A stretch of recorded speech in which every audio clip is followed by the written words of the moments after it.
Hello and welcome to Mostly Minnesota Music Podcast Edition. I'm Ann Tracy and I'm here with my co-host, Heather Baker. Yes, and we are excited tonight. We have John Magnuson. John, thank Hi. you so much for joining us. Yeah, thank you for having me. This is really exciting and fun for me. So thanks. Oh, good. Well, we're excited. We're excited to have you to talk about your long musical history, to talk about some of the stuff that you're doing now. You've got a CD that's releasing. Yeah, actually, yeah, it came out on this past Friday. It hit all of those platforms that you can hit. I learned all of this. This is all new to me. I've been sort of out of the music biz forever, and back when I was in it, we were lucky enough to be on labels, and so the label people kind of did all this stuff. So I'm learning it. It's been fun. But anyway, so I had to, and then now it's the future. So I've had to learn about platforms and stuff like that. But it all works, I was like, I was afraid it might not work, but it did work out. And everything hit Spotify or not everything, the album hit Spotify and YouTube and Apple Tunes last Friday. And then so I tried to let people know about that. And then I went around and did another thing I've never had to do, which was go to stores with my CDs and ask if and they were all nice to me too. I was intimidated by that, but so yeah, they're also this new release is in some of the stores right now. I haven't made it to quite all of them, but a lot of the Twin City stores, I should say. Roadrunner, down in the Valley, Barely Brothers, Electric Fetus, and No Name Records. Yeah, I think those are the ones I've made it to so far. But boy, nice. That was a big answer to your question. But go ahead. Well, I'm gonna ask a follow-up because I think this is heartening to any, because I ask you about being intimidated because you have a long history with music. And I guess before I ask that, for folks who don't know your background, I'll ask you a little bit to talk about the Carpetbaggers and to tell us a little bit about that history. Yes, yeah, sure enough. So yeah, the other guys in the Carpetbaggers, we're all from Edina, believe it or not. We used to make a lot of jokes at our own expense about being from Edina, especially playing the kind of music that the Carpetbaggers played, which was this kind of gut buckety, but we loved it. We genuinely loved this music. So we weren't, I hope we weren't posing or whatever, but still it was funny when people would find out that we were from Edina, but so the Carpetbaggers, yeah, I knew these guys in high school. We had different kinds of rock bands that we were in while I was in college. I went to college out in New Hampshire, but they stayed here. They were in a band called the Contras, which played in the 80s and had some success. And then when I came back, that band kind of stopped. And so I had I should name these guys. His name, Rich Copley is the bass player in the Carpetbaggers, and Mike Crabtree is the guitar player. And so once that other band that they were in kind of petered out, Rich had bought a stand-up bass. He had never learned how to play it, but he got a good deal on one at a store. And then it just it stayed in the corner of his apartment room. And so I'd go visit him a lot, and he didn't ever play it. So I just thought, well, what the heck, let's just I'll just strum my simple little chords. And we really liked this old rockabilly and country that had some rockabilly in it from like the late 50s. He really liked that stuff. He kind of converted me. And so we just started doing some of those songs, just some Johnny Cash or some of the Elvis Sun stuff. And that was how he learned how to do it. And he got really good at slap bass really quickly. It takes some strength. Have you ever held one of those things? They're just big, gigantic instruments, and so it took a while to sort of learn how to manhandle it enough, so that it sounded good. And he learned how to get really good, and he slapped it. So we didn't even have a drummer. It was just kind of like how Elvis started or Johnny Cash started, just that slapping bass to get the rhythm. And but we didn't, and then we ended up playing in a lot of the rock clubs in Minneapolis at the time. At the Uptown Bar, we played a lot, and at the 7th Street Entry, and then so good things happened. We got signed to Twin Tone's Clean label and got to put out some records at the time. And then we had a lot of good shows and then a lot of fruitless touring on our own, which is just hard. You know, we really did tour a lot, and for a lot of unsuccessful shows in those, but some success, just enough to always keep you coming back, or to finance the given tour. You know, you'd play one big show that would make enough money so that you could come back with a little bit in your pocket. But then really good thing happened to us when we were sort of plucked from obscurity by Sunvolt, the band that you know, got created when Uncle Tupelo broke up, and there was Wilco and Sunvolt. And right when they started, we just got kind of asked to be the opening band for their, and we didn't really know those guys at all. So it was great. We were, I guess I had met Jay Farrar, but we certainly weren't like close or anything. So it was really neat. So, and that went well. So we got to go on a number of tours with them. So what was great about that is that we were never really successful in our own right in a certain way. We didn't sell out big clubs, or you know, we couldn't really play like the First Avenues. Certainly couldn't never headline the First Avenues of this country. It would, you know, but they could, and we got to go with them. So we got to sort of see how the success would have been had we achieved it. So that was good. Those were just highlights, and very memorable for all three of us. I think that we were able to go with them, and also play some good shows around here. We got to open for Paul Westerberg at the States towards the end of our existence. And then anyways, so we had some fun, put out 3 records, and then the guitar player decided he was going to go to law school, dun, dun, dun. And elsewhere. He was going to go to North Dakota. So he was going to leave the band for a little while. And so we replaced him and became more of with a guitar player and a little snare drum guy who was really good. And we just became kind of more of a local phenomenon there. And then the Carpetbaggers kind of eventually petered out. And then I wasn't in the scene forever. And then I started going out again, trying to get in the scene again. And then some things led to another, and we were able to start recording this. So I don't know if you want me to go right into how that started, but I could. Yeah. Okay. All right. Yeah. No, it's so interesting, and I just love to hear how you know Minnesota bands lift Minnesota bands, and yeah, please do. Well, actually, and then it's what's really funny then. So there was a big long span of years there where the Carpetbaggers just did not exist at all. That we didn't play out when we did exist, then we petered out. We did, and so. We always kind of viewed ourselves as not a success, you know. We looked kind of back, and it was fun. There was some fun times, but just ask any of us. It wouldn't be self-effacing. I don't think we would just be saying, you know, just didn't feel good about it, and like we didn't get as far as we should have or wanted to. Anyways, I started hanging around with. Somebody called Becky Capel. I don't know if you've heard her name. We know Becky, yep. Yes. Sure. And I got to be friends with her, and that was a good thing to do because it was kind of hard for me to find my way back into any scene, but I liked her, and we made fast friends. And so I started hanging out with her. Excuse me one second. Yeah. And one night she just happened to mention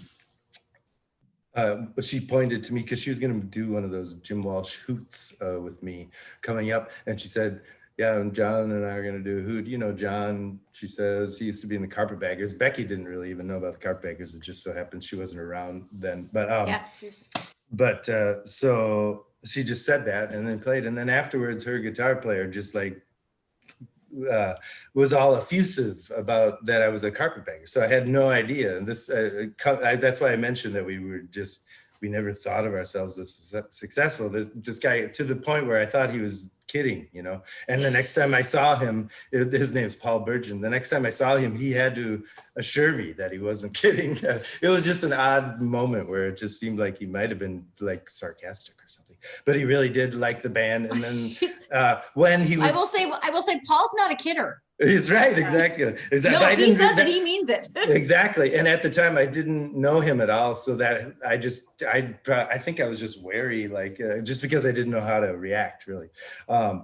So, but anyways, it's kind of cute. Then the very next time I saw him, he said, I wasn't kidding about my reaction. And when he said that, this other guy called Mark Stockert was standing there, and he said, "Oh, you were in the Carpetbaggers? Oh, we used to go." So all this like, where were you people back then? I didn't remember them back then. Anyways, so that was what it was a really great icebreaker for, it's so much easier for me to proceed with people just when there's a frame of reference or something like that. When I'm a total unknown, it's and I feel like I have to prove myself or something. I don't do well.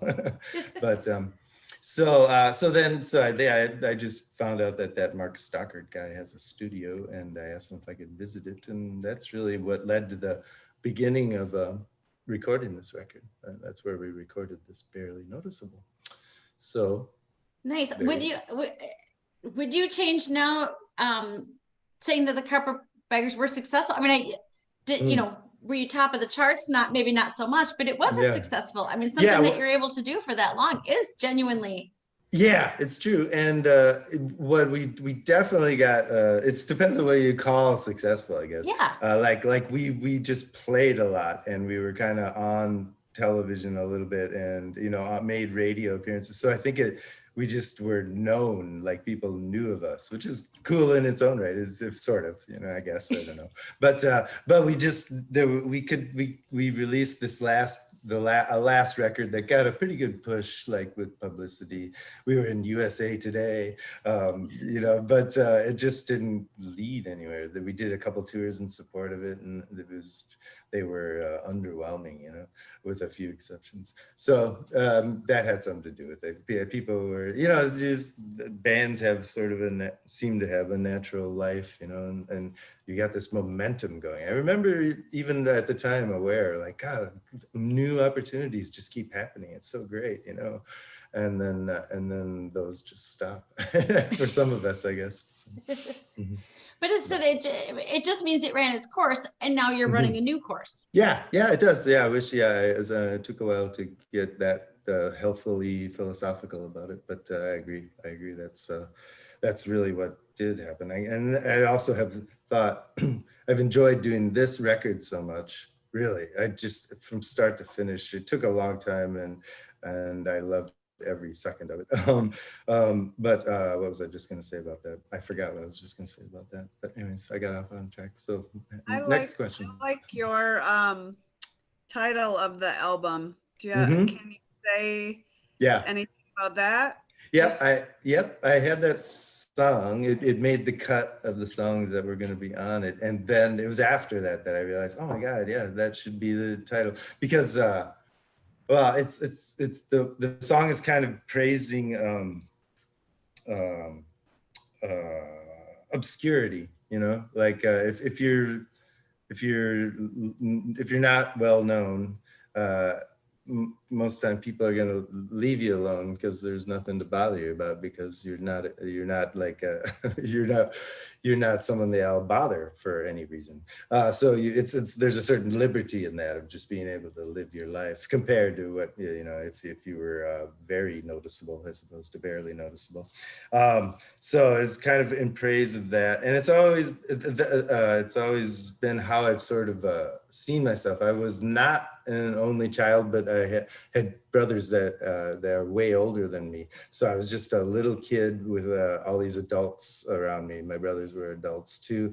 And so when you live like that, it's not that they ignored me or anything like that. They were fine. I was treated well. But you just sort of have this sense that they're just all the adults taking care of everything, all that matters. And you're just this kid living in kidland. So it's just sort of this sense of, I always remember feeling kind of surprised when someone would even acknowledge me, so you sort of feel barely noticeable, but not in a woe is me way. But being barely noticeable is sometimes a good thing. So it's something like that. I like that. Okay, and that leads me to ask, because I read that you are an introvert, and this barely noticeable kind of. Yeah, right. That fits that too. Yeah. Yeah. What pulled you out to do an album as you, rather than Carpetbaggers or behind the scenes? Yeah, I think the whole time when I wasn't doing any music, between that Carpetbaggers band. And when I got up the nerve to get out there again, I just knew in the back of my mind I was not doing what I should be doing. I don't know what it'll ever lead to, but it's like this.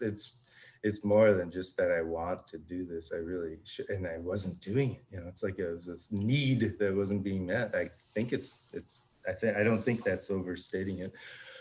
Maybe it is.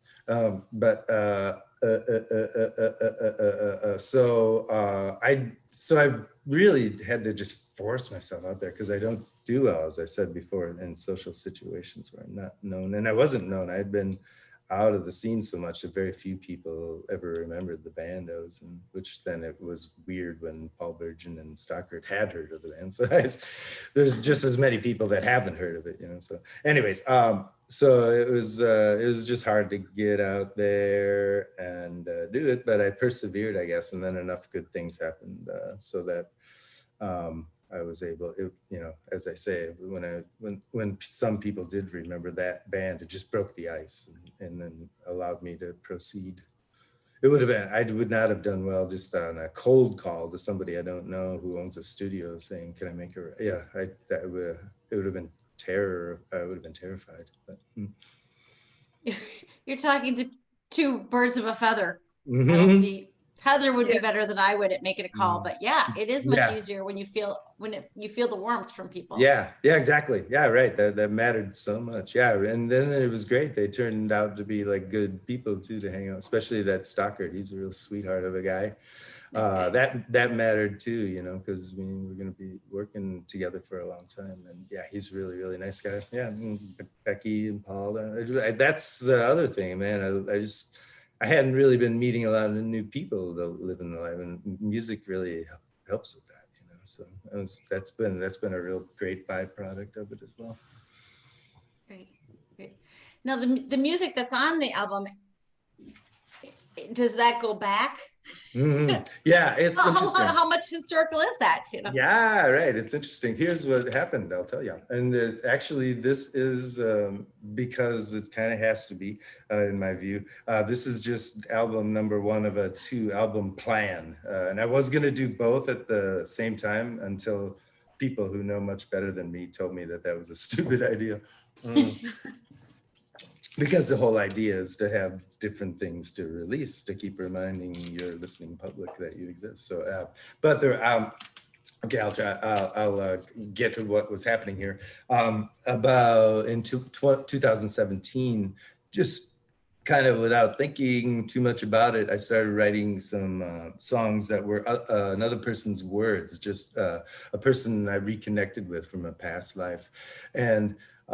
Just to do it, I recommend it actually for people who write songs. It gives a good, you get a good separation, and you got this good, nice set of lyrics that you can just sort of, and also I was writing just a slightly different kind of song because than I usually write, only slightly, really hardly different than what I usually do, but because I was kind of trying to please what I thought that person's tastes were, so it made me write a certain kind of song.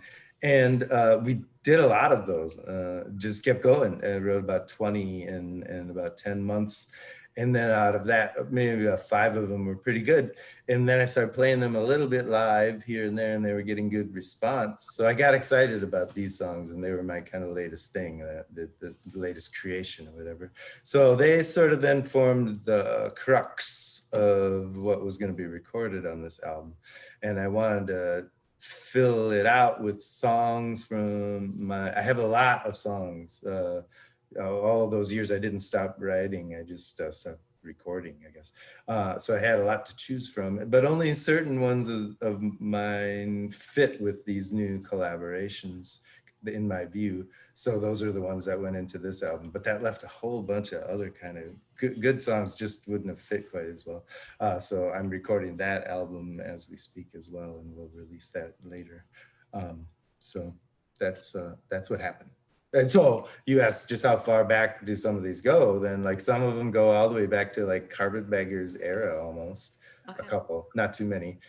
Those collaborations were written in 2017, and then other ones that I chose from could have been written in 2009 or 2014, just kind of over time. But it felt good to have a lot to choose from, and then kind of shaped the record that way to fit some of my existing songs with some of those collaborations. How do you decide which songs are going to go on this album and which are going to go in the future? Is there a thematic, or is it? Yeah, there ended up being, I would say so. There's a lot of like romantic torment and tumult in the songs that are on this Barely Noticeable. And All Is Not Well. It's kind of cheerful musically, but All Is Not, that's a kind of John Magnuson trait. There's like cheerful music, but it's like I might be criticizing somebody, or it might be expressing my anger at them. You know, that's a gift. That's an Irish gift. I'll tell you that right now. Is it really good? Good. Oh, it's good to. I try to appeal to the Irish whenever I can. So the collaborations really had that sort of bittersweet quality, more of a longing. My thing more is I usually write sardonic songs. You know, they're like hopefully kind of funny, not too funny. You don't just want it to be a yuck affair. You want it to be the kind of humor that Mike Crabtree, the guy in the Carpetbaggers, once said that we Carpetbaggers, we take our sense of humor seriously. I like, but that was kind of gets to what I'm saying, you know, it's like that kind of humor. And that's why I usually write like, but I don't always write like that. But these collaborations were more had longing in it and more kind of that kind of thing. So I had some of those as well that I thought fit, but also I'm always going to have a little humor in there because that's because I just like it, you know, but I don't want to have it all be humor, but I like a little bit of humor. So there's a little bit of that too on this Barely Noticeable. How about the song Bird That Doesn't Sing? Yeah, that's one of the collaborations. I kind of love the lyrics, and I love cool. I want to know, okay, I want to hear a little bit about it too, but her silence means she's satisfied. What? Yeah. Well, that's in quotes actually on the lyric sheet, which means that's what she hears. Oh, her silence must mean she's just satisfied. But this bird is not satisfied with not being able to sing. Is what's happening in this song. The bird, that's basically what it is. The bird can fly and the bird can do other bird things, but the bird can't sing and is not allowed to sing, or hasn't found a way to sing yet, you know. So living kind of that kind of existence where you're not fully able to express yourself, I guess. If that makes sense. It does make sense. It's a great song, but yeah, I looked on your site and saw the lyrics. Oh, good. I'm glad you were able to see them. Yeah. Okay, good. Yeah, I am bad on hearing what somebody's actually singing, and then I read it and it blew me away more. So I'm happy that I actually got the real lyrics and not what maybe I'm making up as I'm going here. Sure. Although that's funny, sometimes that can lead to some pretty funny lyrics themselves when it's your own hearing brain assembling a different set of lyrics. But I'm glad you're able to find the real ones. Yeah, they're very good. I really like that song, and Becky Capel sings with me on that one actually. Okay. That's, she's the female voice on that song, and and every time it seems I perform it, she's there and she sings it with me. So it's always a good live live moment in my little sets. Musically, I always think it has kind of a Beatles vibe. You know, that song, that particular song, yeah, I think so. Yeah. That's good. I'm glad you think that. Yeah, I think the keyboard is cool in that one. That was played by this guy called Ray Bernard, and he played. It's kind of a timeless thing, and it was just kind of what I was looking for. Sometimes a keyboard can identify itself too much, you know, like it's too noticeable or something like that. And sometimes you want that. But I liked how his is very tasteful, and it kind of funks it along a little bit, that track, I think. So that's good. I was gonna say, out on the limb too. You have a bird theme, it seems. Yeah, like. yeah. There's bird. That's another one of the collaborations. Yeah. Okay, okay. Well, you have to tell me this. And are you a bird watcher or something? No, just the bird. I think makes we all can relate to the bird. Yeah, the bird is just ripe with symbolism. I think so it's a way of opening up the lyrics so they can mean different things to different people. That's a gift too. I'm not so good at that myself either. My collaborator is good at that, I think. Inviting the possibility of there being multiple layers of meaning to I usually stick to one layer of meaning. Sometimes there might be unintended other layers, but I'm usually just saying it like it is or whatever when I'm doing it. But okay, when you're collaborating with him, then if you're like more say it like it is, how does that work?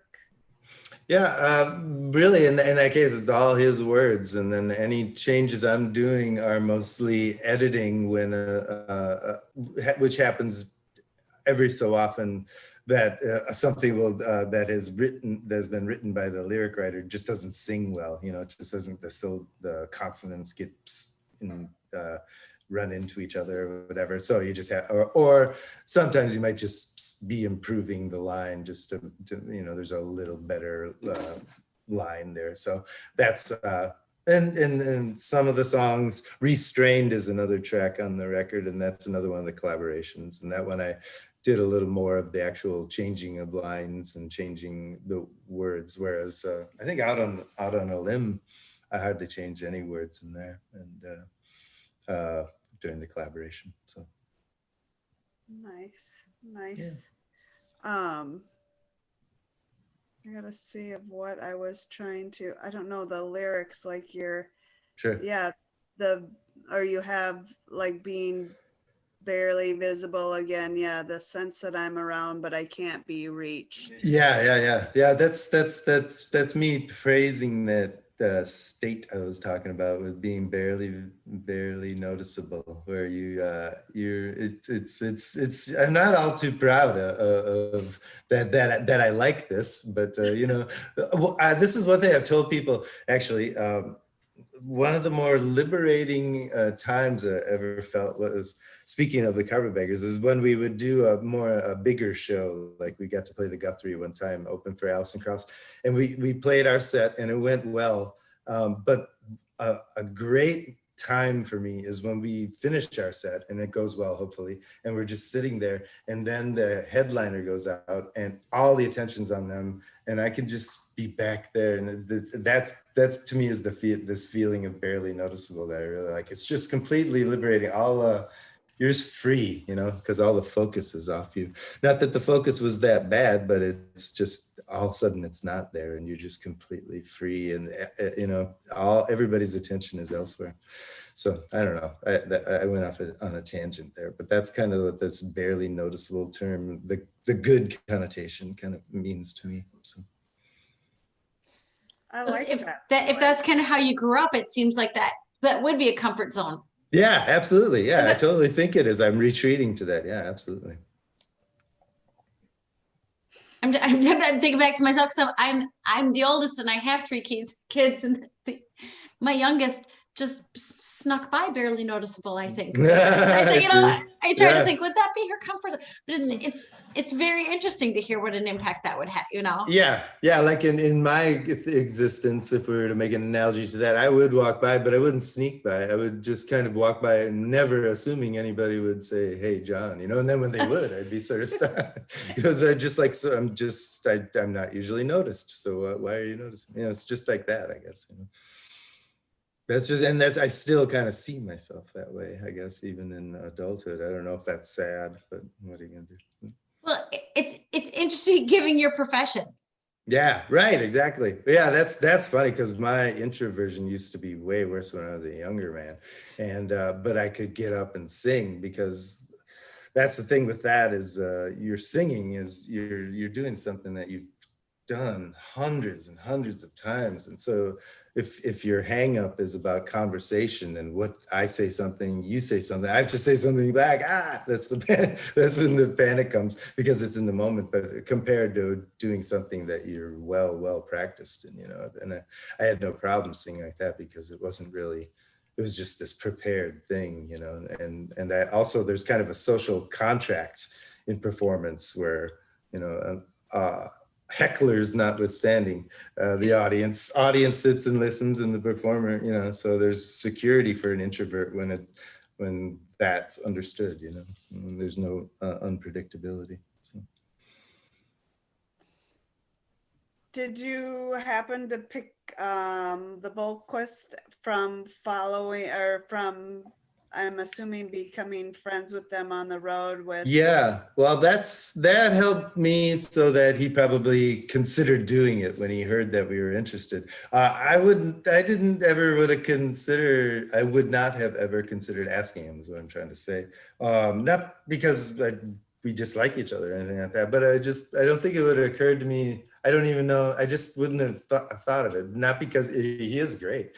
I didn't think when somebody did bring it up, I kind of thought, nah, he wouldn't want to do something like this. But what happened was, the guy who played bass on the record is a guy called Steve Murray, and Steve toured with Dave Bolquist in a different thing, opening for somebody, I can never remember the name, but there was a singer-songwriter, and they were the band, I think. Steve on bass, and maybe there's a drummer, but Dave on guitar.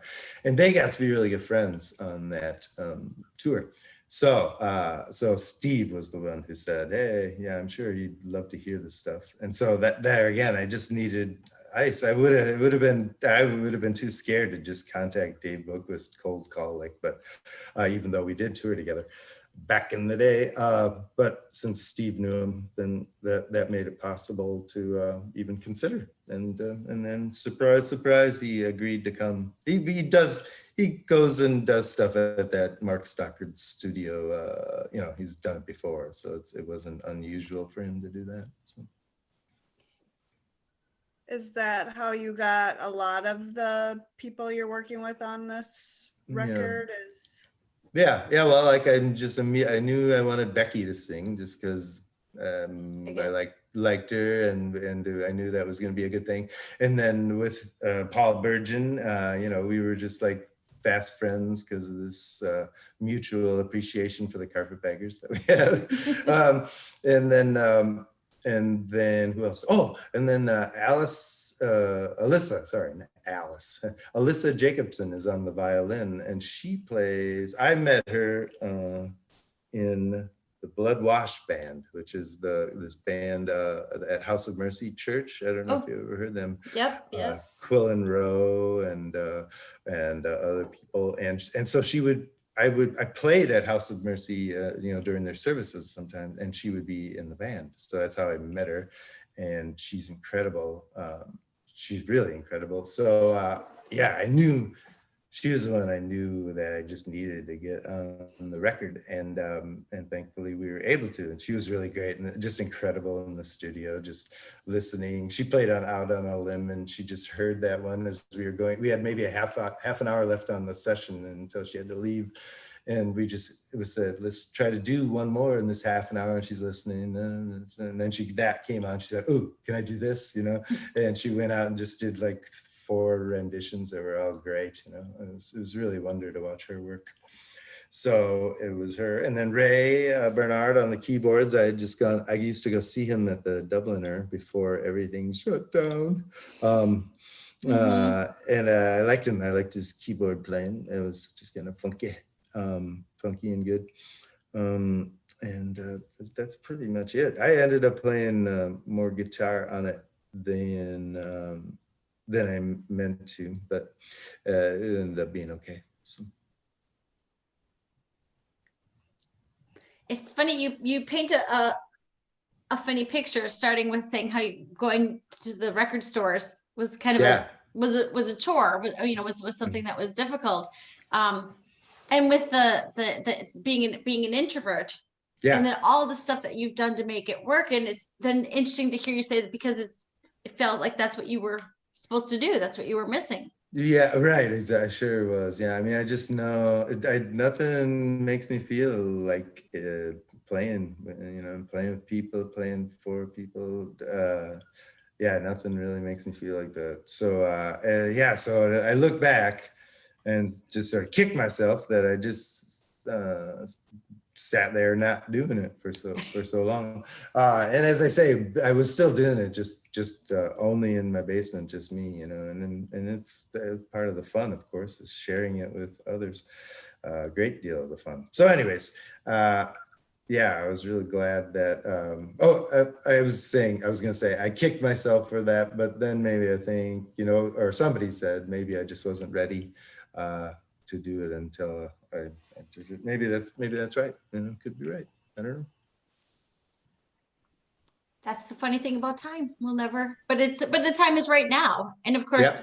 we are the lucky recipients, Heather and I are the lucky recipients. Lots of us are the lucky recipients because it's a fun album to hear. Yeah, well, I appreciate that. Thank you. And that's nice of you to say. Yeah, it's super fun to, after having worked on it really just so hard, but not like, I don't say that like, that worked so hard. It was great. It was so great. In fact, I was working up, and then I live in Minneapolis, Southwest Minneapolis, but I worked in Anoka. I still work in that job, but now I'm working from home. But I used to make that commute every day, but that was perfect for when we were working on this record, to listen to the weekly mixes, because it just takes multiple listenings to decide some of these things until you're sure, that a certain take is right, or about whatever it is. It takes me a long time anyways. I just can't, it takes time to know some of these things. So it was just great to be in the, it was just a great thing to do in that commute from Anoka to Minneapolis, is listen to all the stuff. So do you hear it when it's right, or do you feel it when it's right? Yeah, good question. It's definitely a combo of that, and sometimes the feel will trump. You hear something that's maybe not perfect, but it feels right, So, and then you don't fix that imperfect thing because it's right because of the feel. I think that can happen sometimes. I don't know. I don't even know what I just said. I mean, it just made up something. I could have. Sounded right. Yeah, right. Yeah, we'll right. look at the transcript later. And see Exactly. Well, it sounds like music. I mean, you want it's they talk about music and math and the pattern recognition and all of that, but sometimes it's the steering from the pattern that catches your ear. Yeah, right. Yeah, I think that's right. Yeah. Do you know what the next? We've got part one of this two-part album. Do you know do you have a theme for the second album? Yeah, well, a theme. Yeah, I guess it's what happened. Yeah, right. There's a right. Good. Well said. Yes, there's exactly a bucket. Yeah, and it's actually pretty far along. As I say, the original plan, and these things take so long, but the original plan was to have them both done at the same time. So we were at one point we were aiming for that, but then it became clear that I should just focus on the one and get that done, and then for reasons I stated before. But it's very as a result, it's pretty far along. Like we got all the basics done and vocals for the most part, and harmony vocals and everything. So now we're kind of just at the stage where we'll be adding other guitars and keyboards and the xylophones and the harps. No, I don't think we'll have xylophones and harps, but we'll see. You never know.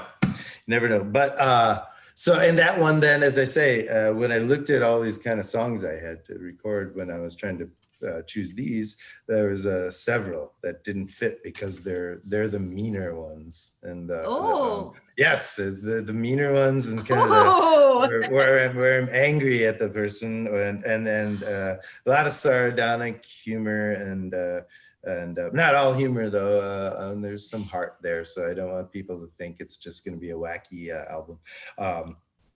But yeah, so, and yeah, those are good songs too, but they're decidedly more edgy, I'd say. I'm looking forward to that one then.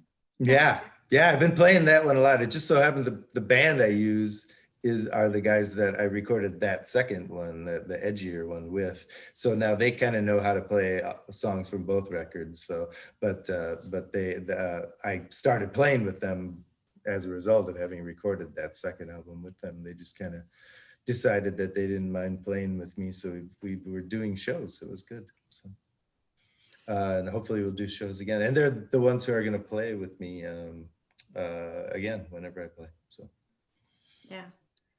Well, and that's kind of the opportunity, and I almost hate to bring it up, except for folks who are listening and might not otherwise hear. I know that there was a performance planned for November 28th. There was, yeah, and I mean, unless we can find a way around the rules pretty clearly state that the people from different households can't congregate. So and we can't do it. So it's really not a big deal. We'll just put it to a date after this 4-week pause that we have, which will just hopefully be December.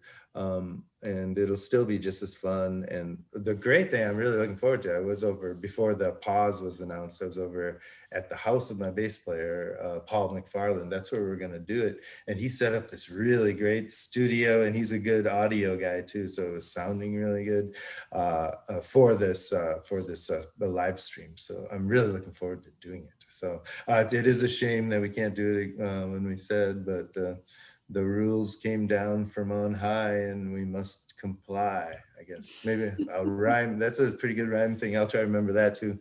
We'll look at the transcript for that as well. Yep, we'll definitely highlight that one. Mm-hmm. I think we want to make sure that you're around to finish the next album. I mean, we're all dealing with different frustrations, but it's at the end of the day, now we're just looking at a Christmas release. Yeah, exactly. New Year's release, you know. Yeah, right. And it is released, so it's out there for party for the party. Yeah, exactly. I just want to say, don't want to. People can certainly enjoy it. Maybe in this case, some people will have heard the songs, and then it's just a little more fun when you go to a thing and you know some of the material, whereas it wouldn't have been so likely maybe on the 28th, but I don't know. I'm just trying to look for the glass half full here. So, well, I'm just going to say we'll be looking forward to it at least as much. Then it'll build up the suspense. Exactly. That's what I think. I agree with you. I think so. So remind folks where they can find you online now. Yeah. Well, the website is johnmagnusonmusic.com. That's all one word, johnmagnusonmusic.com. And then John Magnuson's barely noticeceable. Oh, look at the glare. Yeah. Oh, there. That looks good. Okay, good. John Magnuson's Barely Noticeable is also another picture of John Magnuson on the disc. Nice. Yeah, he's smiling there. See, we thought we had to sort of account for the scowl. I have that's my resting face, unfortunately. I look mean. People have said that before they talk to me. They said, yeah, I thought you were going to be mean before I talked to you. But anyways, then I'm smiling on the disc. So that makes it all. Oh, very good. On the inside, you're smiling. Yeah, that's right. In so many ways. So anyway, so that's the website probably is the place that one can go to just start from. But also then this album, as I was saying, is on Spotify and YouTube. And I don't do the Apple Tunes actually, but it's I've heard that somebody downloaded it from Apple Tunes, so it must be there too. And then also there's a Bandcamp for it called John Magnuson Barely Noticeable. Nice. And I was glad you found the lyrics to it there. Yeah, we just added those.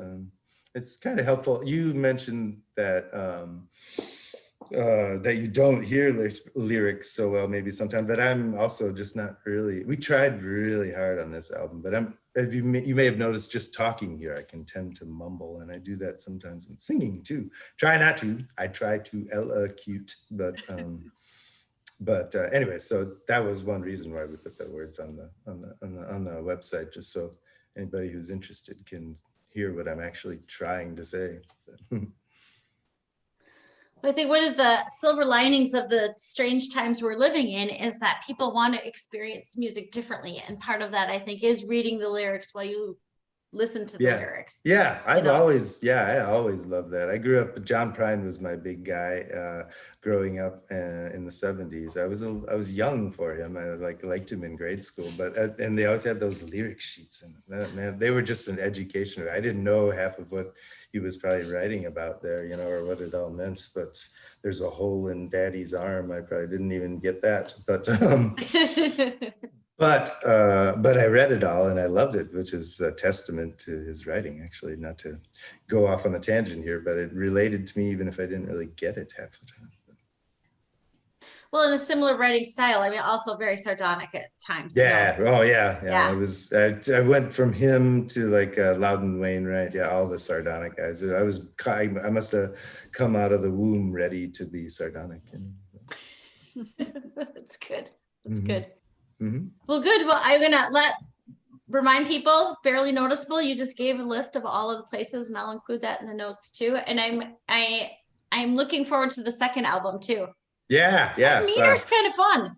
Yeah. Oh, yeah, exactly. Yeah, people have definitely liked those songs. So they've heard them live, So it'll be. Yeah, I'm really looking forward to that too. And just we're in COVID and everything. It's nice to have when we are actually able to be together. It's actually fun to have something like that to work on still, So lucky to have that. Lucky to have gotten so much of the work done prior to the shutdown, so we can just continue to work in spurts. Yeah. Are there whole songs that you still have yet to do? Because as you said, you can't really be in a room with. Right. Yeah. No, we got. You have a musical family. Could you be? yeah. Right. Exactly. Yeah. The Flying Magnusons. What was I going to say? We got everything recorded to a certain extent. So now it's just adding additional stuff to it, which can be done just by two people, So I think once the pause is over, we'll be able to do things within the law. Don't want to break the law. Nope. Especially now as you stream it. Yes, right. Exactly. That's the thing. I mean, not that anyone would ever want to sneak something like this, but we're just like we're broadcasting. So we of course must change the date. We hate to do it, but anyways, as you say, it'll just add to the anticipation. Yeah, absolutely adds the anticipation, and we'll look forward to hearing where that is, and we'll give a shout to folks when it is. So that's. Oh, I appreciate that. That's nice. Yeah, because it's a fun album. So. Yeah, great. I appreciate that. Yeah, it was fun to do. So it's good. That's good. It shows. That's good. Well, thank you so much for joining us. This has been fun. It really was. Yeah, I enjoyed it too. Yeah, you guys were great. Yeah, it was a lot of fun for me. So thank you very much. Thank you. I'm gonna